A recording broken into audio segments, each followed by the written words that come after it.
Hello YouTube family, Attorney Lee Marvin here to provide you a video explanation about a very complicated section of immigration, which is relating to the Visa Bulletin. So subscribe to my channel and click the bell to receive updates and alerts so that you know when the next video is coming your way. It's important to stay on top of these matters, so having YouTube help you stay on top of it is the best way to do it. So what is the Visa Bulletin and who does it apply to? So the Visa Bulletin relates to people who are going through the green card process, and either employment-based green card process or the family-based green card process. This video is going to focus on the family-based process because it's complicated enough by itself to not include the employment-based information. So the Visa Bulletin relates to filings or petitions that were filed for family members for people who want to get a green card, okay? So if you were sponsored by a family member and that's a legal permanent resident or a U.S. citizen, those are the only two people or two groups of people that can file a petition for a family member, okay? There are different categories, 5 different categories for people who sponsor family members. The first category is for unmarried sons and daughters of U.S. citizens. U.S. citizens can file a petition, which is the I-130 application petition for a family member. They call it an alien relative. And that's for unmarried sons and daughters of U.S. citizens is the first category. The second category is for spouses and children, unmarried sons and daughters of permanent residents. So legal permanent residents, spouses or parents of unmarried sons and daughters. Sounds complicated. It is. So that's the second category.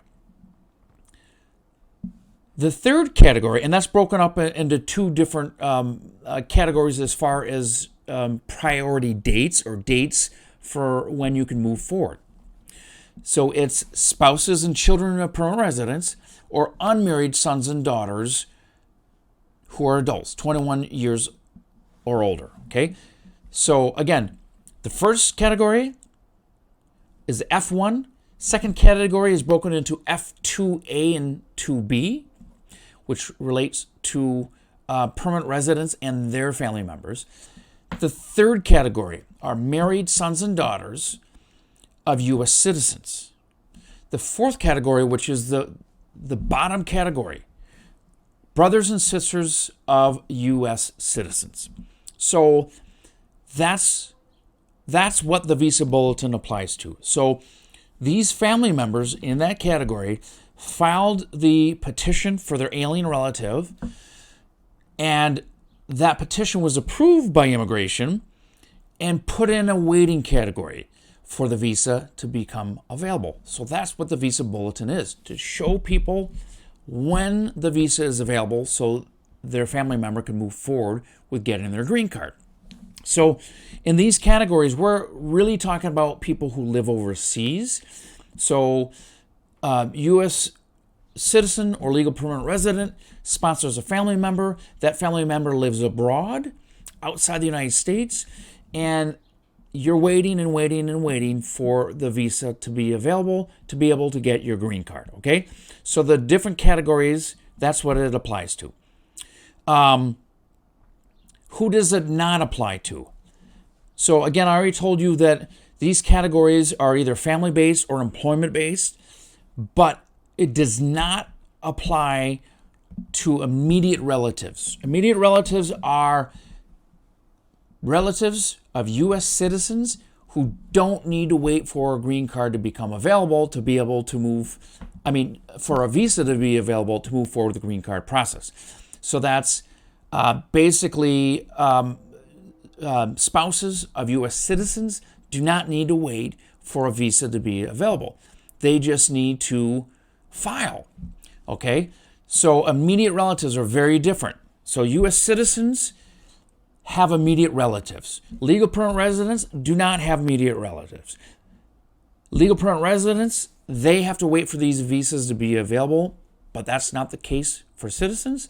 So the visa bulletin does not apply to U.S. citizen family members who are being sponsored, have direct access to the green card process, okay? So again, I explained the 5 different categories, 5 different sections: F1, F2, A and B, F3, and F4. Okay, so current wait times. So waiting times depend on your country of birth.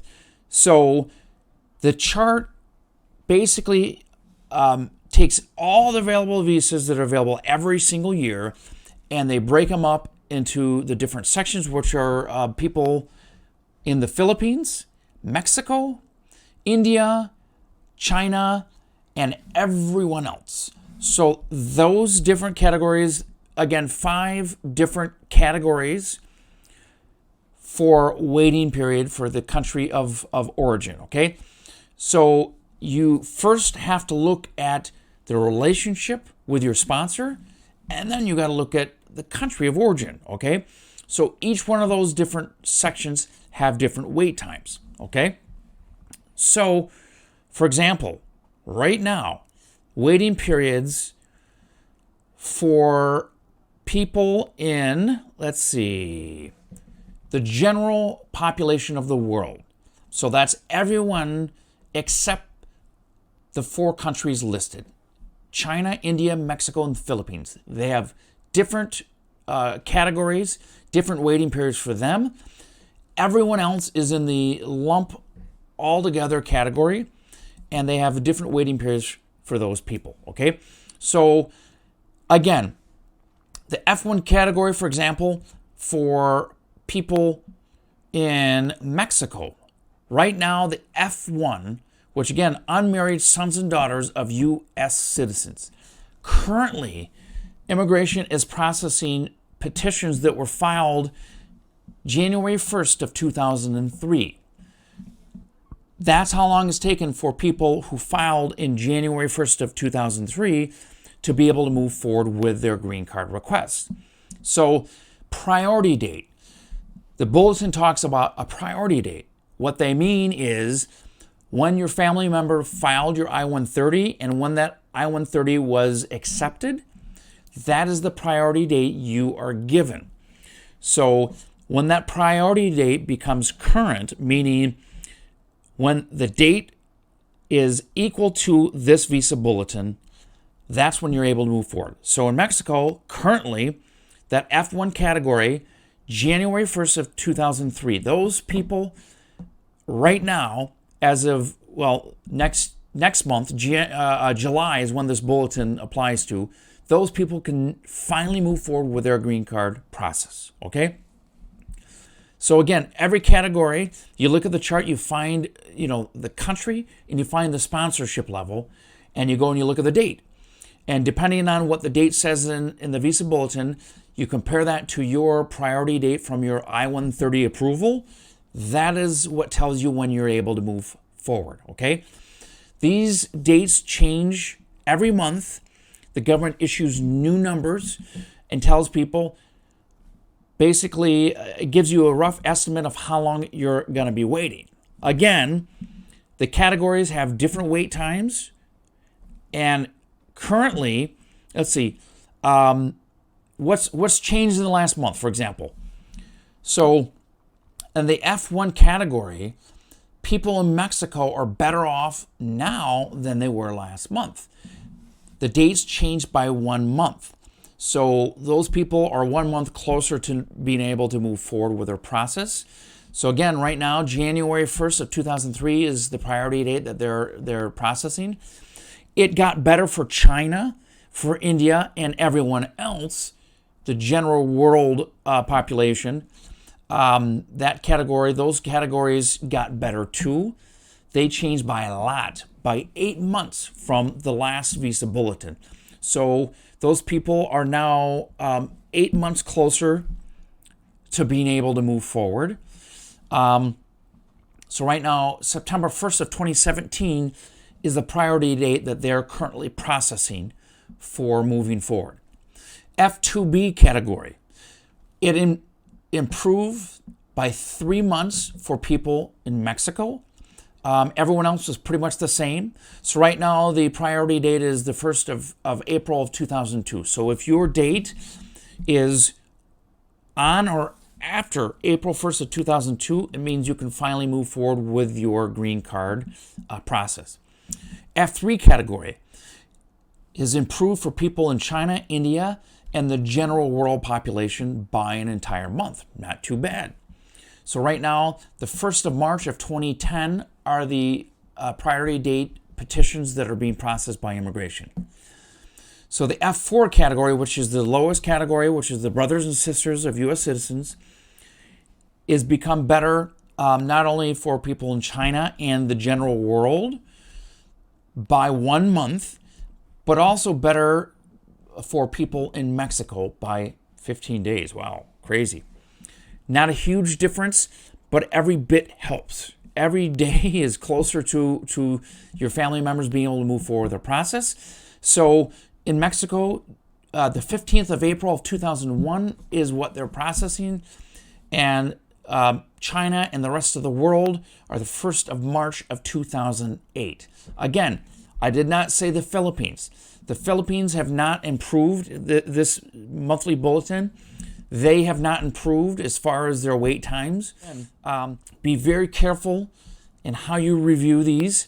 It really doesn't change anything except for your expectations, okay? So it's not like knowing the information changes the wait time unless you're close to the period of time where you can move forward. Well, and then it does, because obviously now you can move forward with your process. But not knowing exactly your processing time, if you make a mistake, if you got 10 years to wait anyway, it doesn't matter a whole lot.